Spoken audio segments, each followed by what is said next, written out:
우리 말씀의 제목 같이 있습니다. 나의 눈물을 주의 병에. 나의 눈물을 주의 병에. 다윗의 시편입니다. 다윗의 시.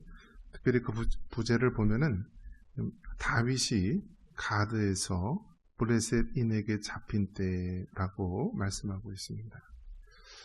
다윗의 삶을 보면은 그의 삶이 참 파란만장한 삶이었습니다.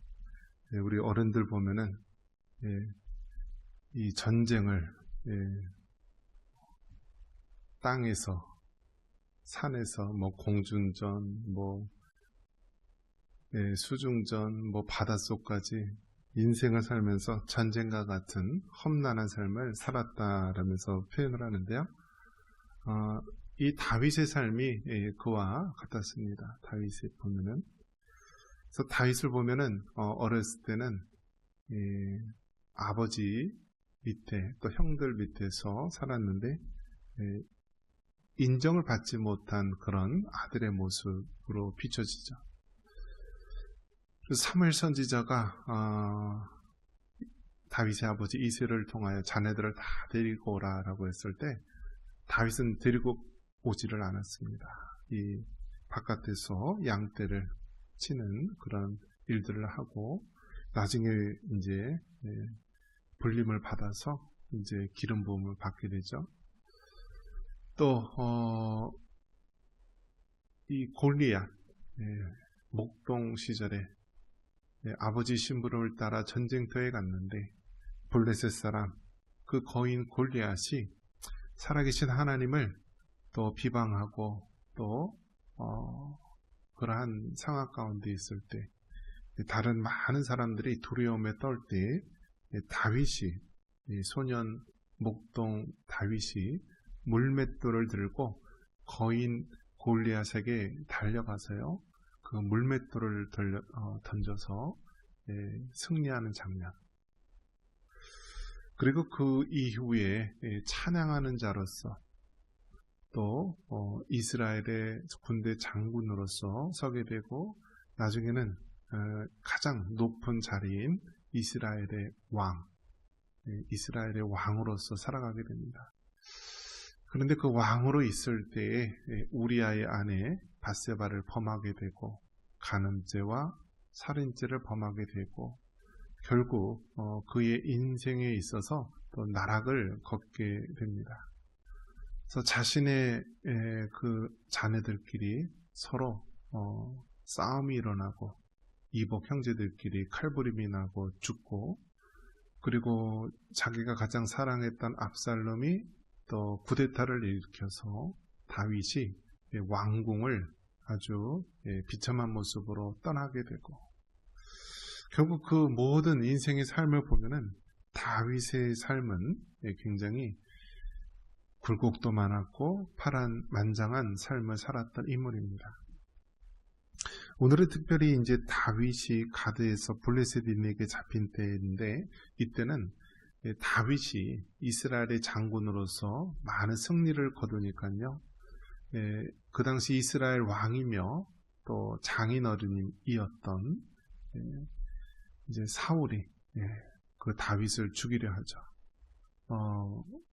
그러자 이제 다윗이 도망자 신세가 되어서 사람들과 함께 도망치는 상황 가운데 있을 때 한 번에 이제 블레셋 쪽에 사람 편에 숨어 들어서 그쪽 가운데 은둔해서 생활하려고 했지만 결국 그 다윗을 비방하고 골리앗을 죽였던 인물이 바로 이 다윗임을 얘기하였을 때 다윗이요 미친 사람 행색을 하면서 그 자리를 또 위기를 모면하게 됩니다. 여러분 미친 사람이 어떻게 하죠? 여러분 한번 흉내내 보세요. 미친 사람이 어떻게 하면 미친 사람일까요?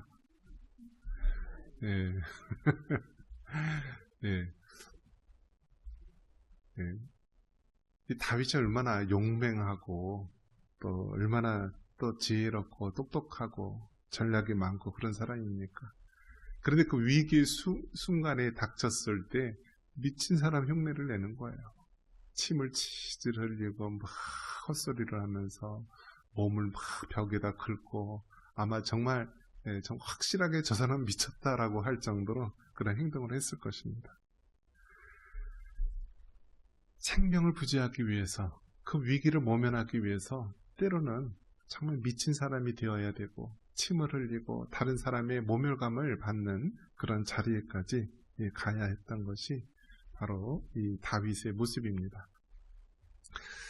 자, 그런 이 다윗이요, 성경에 보면은 가장 많이 언급된 인물이 누구라고요? 다윗이고요. 이 서양 사람들 중에서 가장 좋아하는 이름이 뭐라고요? 다윗. 그래서 영어로 데이빗. 그리고 우리가 이제 그 미켈란젤로의 다비드상. 그러면서 이 다윗 하면은 이 굉장히 서구에서는 가장 좋아하는 인물로 그렇게 보여주고 있습니다. 그 다윗이 나의 눈물을 주의 병에 담으소서라는 고백을 하는데요. 그만큼 다윗이 힘들고 어렵다라는 것입니다. 이 다윗이 시편의 대부분 많은 부분을 기록을 했습니다. 그러면 시는 어떤가요, 여러분? 시 좋아하나요? 시. 문학 작품 중에서 보면은 형식이 여러 가지 있어요. 수필도 있고요, 일기, 전기, 또 산문, 또 소설, 또 다큐멘터리식으로 또 역사서도 있을 수 있고요, 또 전문, 저널이나 또 일반 세상 돌아가는 시사성 여러 가지 글의 종류가 있는데요. 그 중에 가장 가장 쓰기 어려운 부분이 시예요. 시는 가장 이 함축된 언어로 그것을 표현하는 거예요. 그 국문학을 전공한 사람들 보면은요, 이 글을 이제 문학적으로 탐구하는데요. 우리가 생각하기에는 시편 56편 하면은 이 문장이나 어떤 국어적인 뜻, 어떤 그런 형식, 그런 걸 보는데요. 그 문학을 깊이 연구하려면 그 사람에 대한 연구가 깊이 있어야 된다는 거예요. 그러니까 시편 56편을 문학적으로, 국문학적으로 또 그걸 깊이 연구하려면 그 글자만 연구해서는 안 되고 그것을 기록한 작가의 삶을 깊이 연구해야만 그것을 알 수 있다는 거예요. 그러면서 이 시편이죠. 시의 형식으로 이 하나님의 말씀이 기록이 되었는데요. 8절에 나의 눈물을 주의 병에 담으소서라는 이 말 속에 굉장히 많은 다윗의 그 고난의 삶의 모습이 함축되어 있다는 것입니다.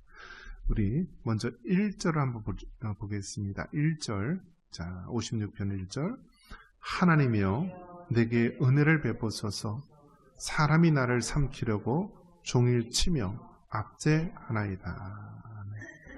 그러니까 다윗이 무엇이라고 처음에 고백하면 하나님 내게 은혜를 베푸소서라고 이야기합니다. 그러니까 사람이 살아갈 때 하나님의 은혜가 있어야지 살아가는 거예요. 돈이나 명예나 권력, 이 세상의 많은 것들을 사람들이 서로 추구하고 원하려 하지만 우리 예수님 믿는 사람은 단 하나만 있으면 돼요. 무엇이죠? 하나님의 은혜. 그래서 여러분, 은혜가 너무나 중요한 거예요. 은혜. 그래서 성경적으로 보면은 이 은혜, 영어로는 이제 grace라고 하죠. grace. 성경에 보면 이제 룻기 같은 데 보면은 인애라는 의미로도 사용이 되고 그 하나님의 사랑을 이야기하는 거예요. 하나님이 정말 자격 없는 우리를 사랑하시는 것. 그것 자체가 바로 하나님의 은혜고 하나님의 인애입니다. 그러면서 하나님의 은혜를 베푸소서라고 하면서 사람이 나를 삼키려고 종일 치며 압제한다라고 합니다. 여러분, 우리가 예수님을 정말 잘 믿으려고 하면 할수록 이 세상은 어떻게 돼야죠? 점점 더 우리를 삼키려 하고, 종일 우리를 치려고 하고, 종일 우리를 압제하게 되는 것입니다. 이제 정말 여러분, 어떻게 세상이 변할까요? 네, 세상이 흐르면 흐를수록 과학이나 여러 가지 이 세상의 인본주의적인 그러한 세상의 지식들은 발달할지 모르지만 우리의 신앙의 삶은 점점 더 신앙생활하기 힘든 시대가 다가오고 있는 것입니다. 이제는 이제 선거가 끝났으니까 어떻게 나올까요? 이제는 노골적으로 동성애를 반대하는 그러한 사람에 대해서 이제 탄압이 오게 될 것입니다.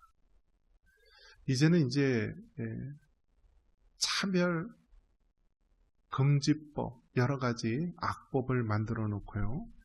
이제는 어쩌면은 성경책을 금지서로 만들 수도 있다라는 것입니다. 세상에 많은 책이 있지만 가장 차별을 종용하는 것이 무슨 책일까요? 세상에서 보면 성경책으로 보는 거예요. 성경책으로 보는 거예요. 그렇기 때문에 여러분 어떻습니까? 이제 앞으로는 성경책을 저 북한처럼요 가지고 있으면은 처벌받고 정치범 수용소에 갇히고요. 때로는 정말 순교까지도 각오하는 시대가 다가올 수 있다라는 것입니다.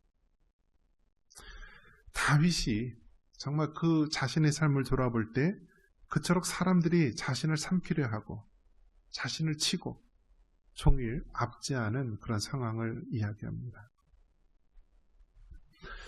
그러면서 자신의 그 마음속에 담겨진 고백을 합니다. 나의 유리함을 주께서 기수하셨사오니 나의 눈물을 주의 병에 담으소서. 우리 8절 같이 한번 읽어보겠습니다. 8절입니다. 나의 유리함을 주께서 계수하셨사오니 나의 눈물을 주의 병에 담으소서. 이것이 주의 측에 기록되지 아니하였나이까. 나의 유리함을, 유리하다라는 것은 이 떠돌다 어디 정처 없이 방황하고 또 나그네처럼 떠도는 그 모습을 보여주고 있는 것입니다. 다윗이 목동으로서 풀을 찾아서 여기저기 떠돌아다니게 되었고 또 전쟁터에서 또 여기저기 집을 떠나서 많은 산전수전 고난을 겪었고 또 사울왕의 그 박해를 피해서 도망자로 또 여기저기 유리하며 떠돌아다녔던 것. 심지어는 자기 아들 압살롬이 쿠데타를 일으켜서 궁전을 정말 도망치듯이 떠나서 유리했던 기억들. 이 모든 것들, 나의 유리함을, 나의 떠돌아다니고 나의 그 나그네와 같이 방황했던 그런 것들을 주님께서 다 기수하셨다. 다 주님께서 헤아려 아셨다라는 것입니다. 그러면서 나의 눈물을 주의 병에 담으소서. 한번 따라해 보겠습니다. 나의 눈물을 주의 병에 담으소서. 여러분, 눈물 흘리는 게요 얼마나 중요하고 얼마나 많은 영향을 미치는지 모릅니다. 이 사람 눈이요 껌뻑이잖아요. 그죠? 우리 뭐 어렸을 때 그런 거 하죠. 누가 눈 깜빡이지 않고 누가 오래 버티나? 근데 못 버텨요. 언젠가 이렇게 깜빡여야 되는 거예요. 왜 그러죠? 우리 눈이 이렇게 깜빡이면서요, 이 먼지라든지 이 공기 중에 있는 모든 것들, 그런 걸 제거하고 눈물이 유막을 형성해서요, 이렇게 깜빡이면서도 부드럽게 이렇게 움직이잖아요. 그래서 눈이 얼마나 신기합니까, 여러분? 눈물이요, 한쪽에서 수도 파이프처럼 이렇게 공급이 되는 거예요. 그리고 또 하수도처럼요, 밑에서 이렇게 물이 빠지는 데가 있는 거예요. 이것이 계속해서 순환해서 이렇게 도는 거예요. 하나님이 그렇게 미세하게, 세심하게 만드셨습니다. 그래서 우리가 일상생활할 때 계속 눈을 삶 속에서 깜빡이면서 살아가게 되는 거고요. 또 하나님께서 어떤 걸 주셨죠? 감정적으로 슬플 때 눈물을 흘리잖아요. 눈물을. 여러분 하나 둘 셋 해서 눈물 흘리세요 하고 탁 하면 흘릴 수 있을까요? 이건 굉장히 어려운 거예요. 그래서 뛰어난 연기자들은 그 눈물 액션을 찍을 때요, 그 눈물 씬을 찍을 때 아주 유능한 연기자일수록 그거를 감정을 몰입해서 눈물 흘리는 걸 한다고 합니다. 그래서 때로는요, 하도 눈물이 안 나서요. 상대방 연기자가 눈물이 안 나서 그냥 딱으로 한 대 팍 때리는 경우도 있대요. 그러면 상대편이 막 갑자기 억울하게 맛있고 막 슬픈 생각이 들어서요. 눈물을 이렇게 흘릴 그런 상황도 있었다라고 합니다. 눈물 흘리는 것. 이 사람이 눈물 흘린다라고 하는 것은 굉장한 것입니다. 100마디 말보다 이 한 방울의 눈물 흘리는 것이 더 그 사람의 마음을 울릴 때가 많이 있습니다. 나의 눈물을 주의 병에 담으소서. 그러니까 우리가 이 땅에 살면서 때로는 정말 힘들고 어려운 일, 때로는 정말 슬픈 일, 때로는 말로 형용할 수 없는 그 많은 일들을 겪으면서 우리가 눈물을 흘릴 때 누가 보고 계시죠? 우리 하나님께서 다 보고 계시고요. 그 눈물을 주의 병에 담는다라고 합니다. 담는다. 여러분, 남자가 눈물을 많이 흘릴까요? 여자가 눈물을 많이 흘릴까요? 근데 저는 총량은 똑같다고 생각을 해요. 총량. 여자는 그냥 좀 자잘하게 많이 운다라고 하면 남자는 어떻게 하죠? 한 방에 우는 것 같아요, 남자가. 그래서 이 다윗은 눈물을 흘릴 때요, 이 침상을 적셨다라고 이야기하는데요. 정말 이 수돗물이 콸콸콸 흐르듯이요, 눈물이 흘릴 때가 있어요. 눈물을 흘릴 때가 있어요. 저도 이제 부모님 돌아가실 때, 장례 때는 눈물을 흘리면은 장례가 이루어질 것 같지도 않고, 그래서 계속 눈물을 참았어요. 눈물을 참고 했더니 눈물이 안 나오더라고요, 정말. 그래서 막 부모님 장례하고, 뭐 염하고, 입관하고, 막 또 안장하고, 그랬을 때 굉장히 많이 참으면서 눈물을 안 흘리려고 했는데 장례가 다 끝나고요. 그 이후에 막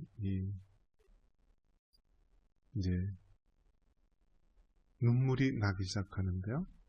이 눈물이 수도꼭지가 정말 팍 열려서 나오듯이 백인잎이 젖고 이불이 젖고 그럴 정도이더라고요. 그래서 여러분, 남자도요, 울어요. 남자도 울어요. 근데 남자는 이제 참았다가 한 방에 팍 이렇게 쏟아내는 것 같아요. 하나님께서는 이처럼 이 다윗의 눈물을 주의 병에 담는다라는 표현으로 했는데요. 여러분, 한 분 한 분의 그 눈물을 우리 하나님께서는 다 아시고 기억하신다라는 거예요. 우리가 살면서 얼마나 기막힌 일들이 많이 겪습니까? 어떤 일이 가장 슬플까요, 여러분? 대학에 떨어지고, 취업에 실패하고, 사업에 상의당하고, 또 육신의 질병에 걸리는 것. 욥기에 보면은 어떤 일이 나옵니까? 욥기에 보면은요, 욥이 처음에 어떤 시험을 먼저 당하게 되죠? 이 물질적인 그러한 손해를 먼저 보게 되죠. 그래서 강도떼들이 나타나서 그 욥의 모든 짐승과 모든 물질들을 다 빼앗아가죠. 그 다음 또 어떤 시험이 오나요? 자녀들이 죽게 됩니다. 여러분, 부모가 죽으면 땅에 묻지만 자녀가 죽으면 어디다 묻어요? 가슴에 묻어서요. 그 자식 같은 나이대 사람들 보면은 계속 눈물이 나는 거예요. 눈물이 나는 거예요. 자식을 먼저 10명의 자녀를 욥은 먼저 보내게 되고요. 그 다음에 어떻게 되나요? 네. 속상한 일이 많죠. 사람의 원수가 누구라고요? 네, 자기 집안 사람이잖아요. 그러니까 그 욥의 마누라가 와서 뭐라 그러나요? 하나님 저주하고 빨리 죽으라 그래요. 얼마나 악처입니까, 여러분? 네. 위대한 사람의 부인은 악처가 많더라고요. 소크라테스도 그렇고 욥의 부인도 그렇고요. 하나님을 욕하고 죽으라고 하는 거예요. 도대체 저 인간이 언제까지 저렇게 태연하게 이렇게 있을 수 있을까? 가진 재산 다 잃고 자녀들 모두 다 죽고 자기 몸은 병들어서 그렇게 기왓장으로 피부를 박박 긁으면서 있는데 그 모습이 얼마나 한심해 보였겠습니까? 그래서 하나님을 욕하고 죽어라. 여러분 아무리 부부지간이라도요 그런 가슴에 못이 박히는 그런 이야기는 하지 말아야 되는 것입니다. 그래서 사람들은 궁금해합니다. 욥이 이제 나중에 하나님께서 다 회복을 시켜주시죠. 먼저 물질로 2배가량을 더 복을 주시고요. 그리고 자녀들이요. 또 10명의 자녀를 잃었는데 나중에 10명의 자녀를 더 줍니다. 그럼 왜 2배가 아닐까라고 했을 때 천국에 이미 10명이 있기 때문에 또 지금 있는 자녀는 10명 해서 2배이다. 굉장히 많은 축복을 받았는데 가장 궁금해하는 것이 그러면 욥의 부인이 그렇게 욕했던 부인일까? 아니면 또 새로운 부인일까? 여러분 누구일 것 같아요? 그건 몰라요. 성경에 안 나와 있어서. 나중에 천국 가서 여러분 꼭 확인해 보시기 바랍니다.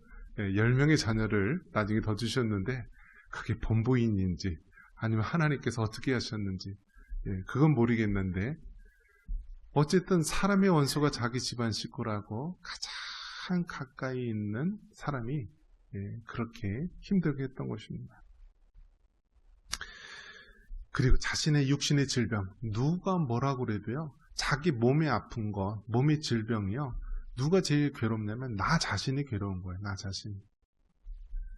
어떤 이제 연로하신 장로님이 평생에 많은 장례를 치르고 임종도 보고 뭐 여러 가지 했는데 자신이 몸소 이렇게 들어 누우면서 아파 보니까요.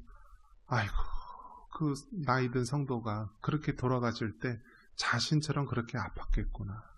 죽고 싶어도 죽지 못하고 킁킁킁킁 앓면서 그냥 몇 날, 며칠, 몇 년 동안을 그렇게 있으면서 얼마나 괴롭고 힘들었을까 그런 이야기를 하시더라고요.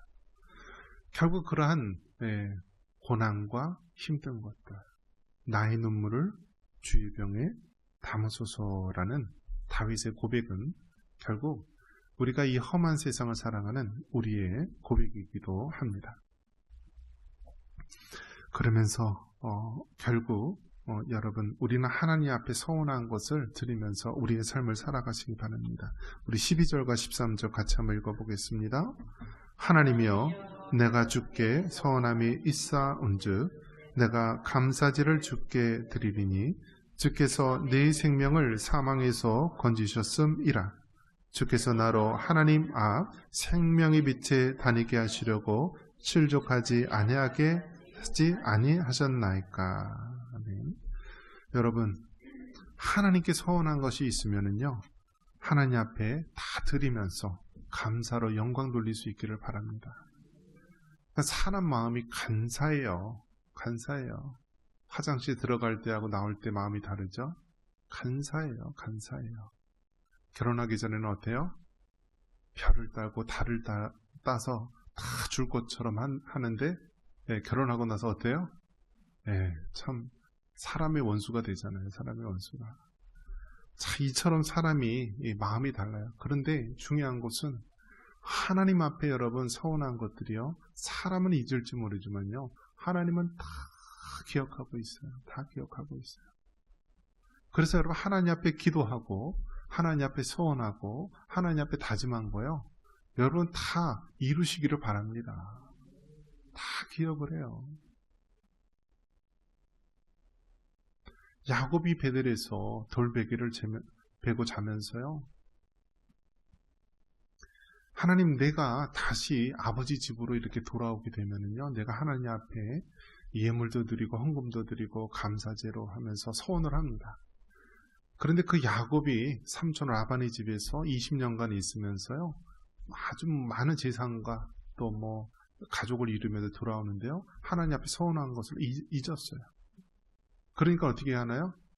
결국 큰 위기에 당하게 되죠. 위기에 당하게 되고, 앞에서는 형 에서가 군사들을 이끌고 죽이려 오고요, 뒤에는 삼촌 이 라반이 또 군대를 이끌고 오고, 자기 식솔들은 움직임이 더딘 이제 몰살당할 수 있는 그런 위기 상황 가운데, 그러면서 하나님께서 다 기억나게 하시는 거예요.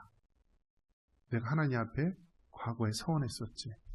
그래, 그것을 다시 한번 서원을 갚자 하면서, 여러분, 그 서원을 갚으면서요, 하나님께서 야곱의 모든 묶인 것들을요 풀어주시고 해결해 주시는 것을 보게 됩니다. 하나님 앞에 여러분 서원한 것이 있다면 여러분 다 주님 앞에 이루어 드리시기를 바랍니다. 그래서 그 하나님 앞에 감사와 찬양과 영광을 올려드릴 수 있기를 주님의 이름으로 축원합니다. 여러분, 지금까지 얼마나 많은 눈물을 흘렸습니까? 그리고 이제 앞으로 우리는 얼마나 많은 눈물을 흘려야 합니까? 하지만 분명한 것은 하나님께서 우리의 눈물을 기억하시고 또 주의 병에 담으신다고 말씀합니다. 주님을 위해서 더 많이 눈물을 흘리시고 주님을 위해서 더 많이 헌신할 수 있기를 주님의 이름으로 축원합니다.